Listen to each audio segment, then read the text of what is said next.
Hello बच्चों, कैसे हैं आप लोग। उम्मीद करती हूँ आपकी पढ़ाई अच्छी चल रही होगी। तो आज हम क्लास 10 की मैथ्स में प्रश्नावली 3.1 का प्रश्न क्रमांक 4 का तीसरा एवं चौथा भाग हल करेंगे। इसके पहले फर्स्ट एवं सेकंड पार्ट इसके पहले वाले वीडियो मैंने बताए हुए हैं, तो वो आप लोग जरूर देखें। रैखिक समीकरण के युग्मों में से कौन से युग्म संगत या असंगत है, यदि संगत है तो ग्राफीय विधि से हल ज्ञात कीजिए। भाग 3 में हमें समीकरण दिए गए हैं 2x धन y ऋण 6 बराबर 0 और 4x ऋण 2y ऋण 4 बराबर 0। यह हमें दोनों की तुलना हम व्यापक समीकरण से करेंगे।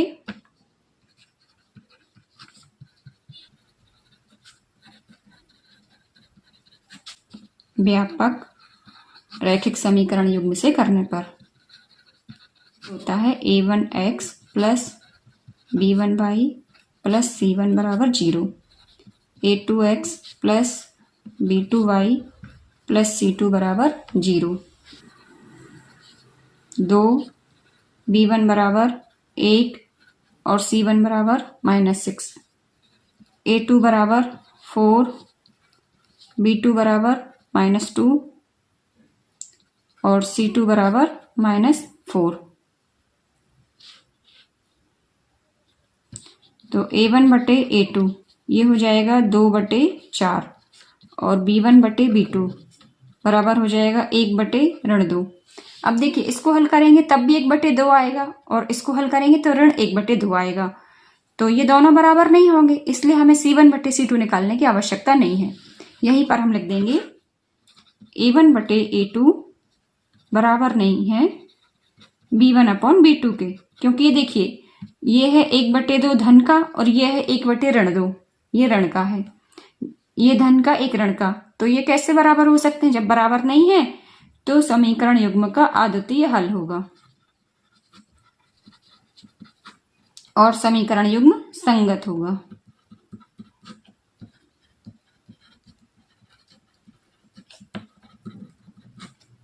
इतना हमने लिख दिया। अब जब संगत है, अद्वितीय हल है, तो फिर हम उसको ज्ञात करेंगे। पहला समीकरण ले लेते हैं, ये है 2x धन y ऋण 6 बराबर 0, नंबर 1। तो इसमें देखिए समीकरण नंबर 2 जो है उसको भी मैं साइड में लिख रही हूं। ये हमें दिया है 4x ऋण 2y ऋण 4 बराबर 0। ये समीकरण नंबर 2 हमें दिया है।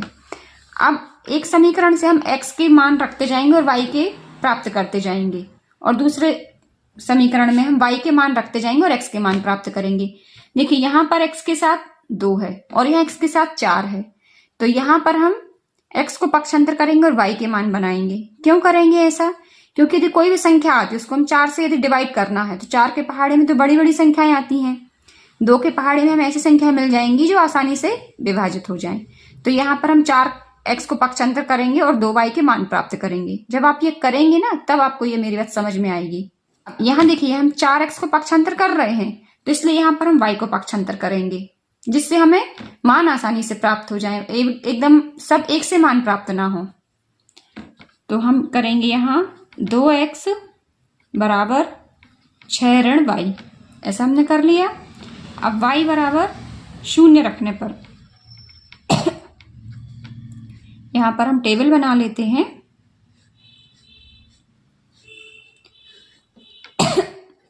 2x बराबर 6 ऋण 0, x बराबर हो जाएगा 6/2 अर्थात 3।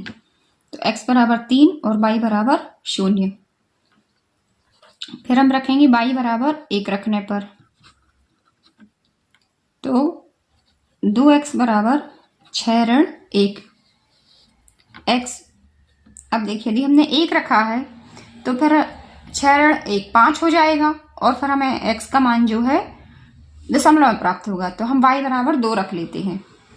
तो y बराबर 2 रखने पर x ऋण 2 बराबर हो जाएगा 4, और यहाँ ये जो 2 गुणा में है ये भाग में आ जाएगा, 4/2 अर्थात 2। तो हमने y बराबर 2 लिया तो x का मान भी हमें 2 प्राप्त हुआ। y बराबर ले लेंगे, ये है हमारा समीकरण। तो यदि हम y बराबर मान लीजिए 3 रखते हैं तो 6 ऋण 3 3 हो जाएगा, अब 3/2 करेंगे तो समन्वय मान प्राप्त होगा। तो हम y बराबर ले लेते हैं 4। तो 6 ऋण 4 हमें 2 प्राप्त होगा, कोई सम संख्या आ जाएगी। तो ये हो जाएगा y बराबर 4 लेने पर। तो यहाँ आ जाएगा 2x बराबर 6 ऋण 4। 6 ऋण 4 ये हुआ 2। 2x बराबर आ गया 2, x बराबर आ गया 2/2 अर्थात 1। तो हमारी तालिका में आ जाएगा x बराबर 1 और y बराबर हमने लिया है 4। तो ये आ जाएगा 4। अब हम करेंगे समीकरण नंबर 2 के लिए हल। तो पहले तो हम एक तालिका बना लेते हैं। अब यहाँ पर जैसा कि मैंने आपको पहले ही बताया था कि हम x को पक्षांतर करेंगे, x के गुणांकों को। तो ये हो जाएगा, ये 2y को हम पक्षांतर कर देते हैं तो ये साइड आके धन का 2y हो जाएगा और ये है 4x ऋण 4 बराबर ये हो गया 2y। अब हम इसको थोड़ा सा यहाँ लिख देंगे, 2y बराबर 4x ऋण 4। ठीक है। अब x बराबर 0 लेने पर y बराबर हो जाएगा 0 ऋण 4 अर्थात ऋण 4। तो ऋण 4 ये 2y बराबर ऋण 4, तो y बराबर हमारा हो जाएगा ऋण 4/2 अर्थात 2। तो y बराबर, x बराबर हमने लिया है 0, y बराबर हमें मिला है 2, सॉरी ऋण 2।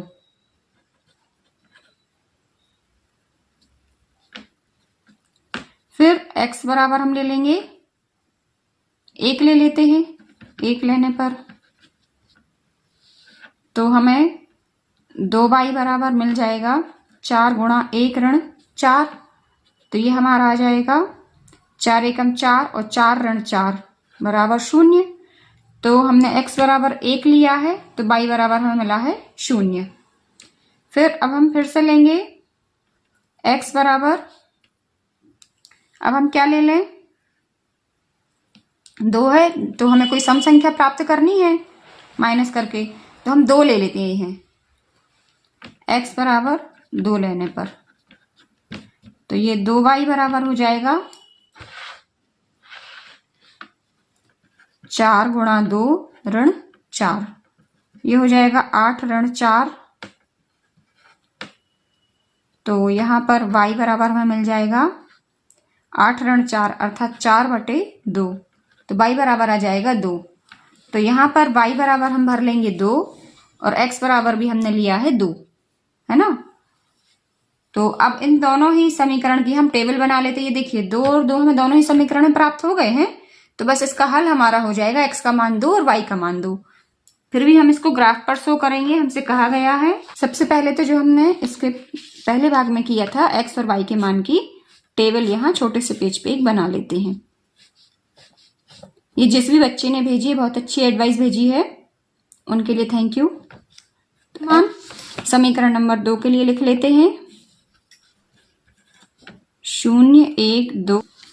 तो यहाँ पर हमें ज्यादा मान तो बहुत बड़े बड़े चाहिए नहीं है, लोग ग्राफ पेंसिल से बनाएंगे और परीक्षा में ग्राफ में कोई भी काटा पीटी नहीं चलेगी, एकदम नीट एंड क्लीन होना चाहिए।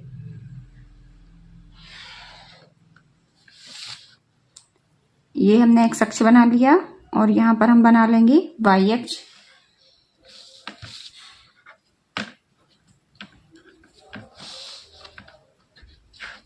यहाँ पर हम नाम लिख लेंगे एक्स अक्ष और ये वाला हो जाएगा वाई अक्ष। ये नीचे हमारा रहेगा -y और यहाँ बाईं ओर रहेगा -x।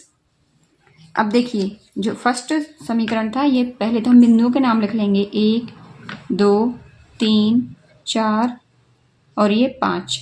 यहाँ पर भी -1 -2 -3 -4 -5। यहाँ y अक्ष में भी 1 2 3 4 5 और नीचे भी हो जाएंगे हमारे। यहाँ तो मूल बिंदु रहता है 0। इसके पहले वाले ग्राफ में भी मूल बिंदु दर्शाना भूल गए थे, उसको हम 0 के रूप में दर्शा देंगे। अब यहाँ y के मान रहेंगे नीचे -1 -2 -3 -4 -5। आपको ये डॉट लगा के शो करना है अब समीकरण 1 के लिए बिंदु निकालते हैं।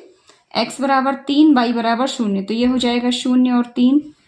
x बराबर 2 और y बराबर 0, तो ये भी x बराबर 2 और y बराबर 2, तो ये हो जाएगा 2 और 2। फिर है x बराबर 1 और y बराबर 4, ये हो जाएगा 1 और 4। अब हम इसको मिला देंगे। ये समीकरण नंबर 1 के लिए रेखा हो गई। अब समीकरण नंबर 2 के लिए खींचेंगे। ये है x बराबर 0 और y बराबर ऋण 2। x बराबर 0, y बराबर ऋण 2, यहां पर आएगा 0 और ऋण 2। फिर है x बराबर 1 और y बराबर 0, तो यहीं पर हो जाएगा 1 और 0। फिर है x बराबर 2, x बराबर 2 हमारा ये है और y बराबर 2, तो ये पहले वाला बिंदु प्राप्त हो गया। अब इन तीनों बिंदुओं को हम मिला देंगे। देखिए सारे बिंदु एकदम पास पास हैं, आप थोड़ा सा सावधानी से मिलाइए और एकदम क्लियर दिखना चाहिए पॉइंट।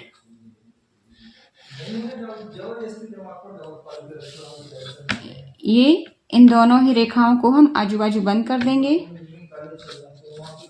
और यहाँ पर ये जो प्रतिच्छेद बिंदु प्राप्त हुआ है इसको हम नाम दे देंगे P। यहाँ पर लिख देंगे हम प्रतिच्छेद बिंदु, और ये जो 2 और 2 है यही हमारा है आंसर। अब देखिए जो ग्राफ है इन पे हम समीकरण के नाम भी लिख देते हैं। तो ये जो 2 हमारे समीकरण थे, ये था पहला वाला हमारा था 2x धन y ऋण 6 बराबर 0, और दूसरा वाला था हमारा, ये हमने लिख दिया है 2x धन y ऋण 6 बराबर 0। दूसरी वाली रेखा पर हम लिख देते हैं समीकरण 4x ऋण 2y ऋण 4 बराबर 0। ये हमने दूसरी वाली रेखा पर भी समीकरण लिख दिया। इस तरह से ये पूरी फॉर्मेलिटीज भी पूरी कर दी, हमने नाम लिख दिए। अब जहां पर ये हमने हल लिखे थे वहां पर हम आंसर की हेडिंग डाल के x और y के मान लिख देंगे। x बराबर हमारा आया है 2 और y बराबर भी आया है 2, तो ये समीकरण निकाय का हल हो गया। लेते हैं भाग 4। चौथे भाग में हमें समीकरण दिया है 2x माइनस 2y माइनस 2 बराबर 0,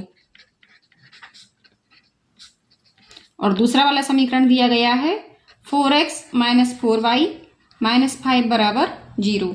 ये दोनों हमें समीकरण दिए गए हैं और इनकी सहायता से बताना है कि समीकरण युग्म के हल संगत है या नहीं।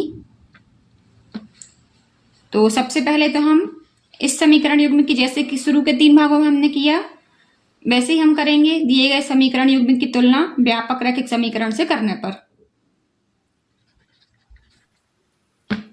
a1x plus b1y plus c1 बराबर 0 और a2x plus b2y plus c2 बराबर 0। बच्चों जब आप लोग ये भी क्वेश्चन हल करें तो आप लोग स्क्रीन को बड़ा जरूर कर लें, काफी बड़ा क्वेश्चन है और मैं चाहती हूं आपको एक ही बार में सब कुछ दिख जाए। तो यहां पर युग्म से करने पर आप लोग नहीं भी लिखेंगे इतना बड़ा तो भी चल जाएगा।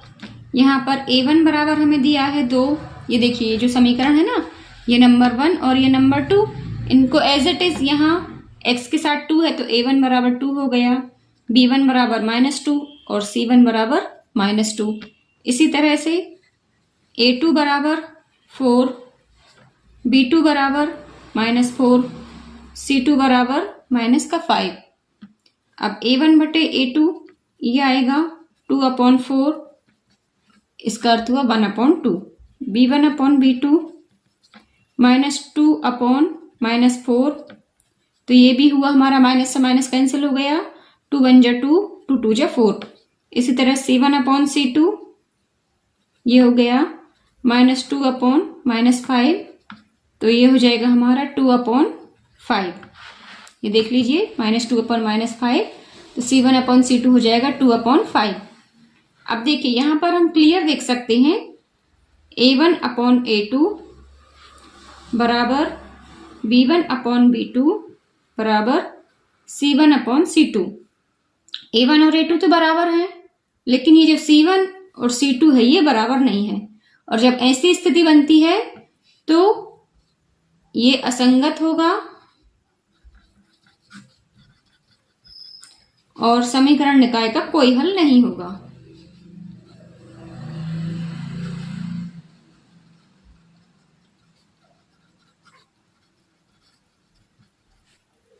और समीकरण निकाय समांतर रेखाएं प्रदर्शित करेगा।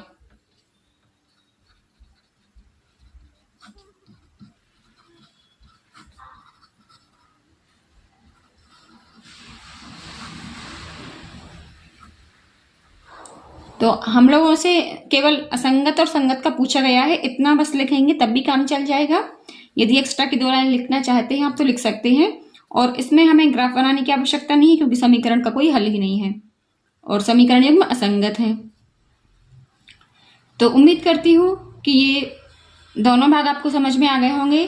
प्रश्न क्रमांक 4 का पहला और दूसरा भाग देखने के लिए इसके जस्ट पहले वाले वीडियो को जरूर देखें।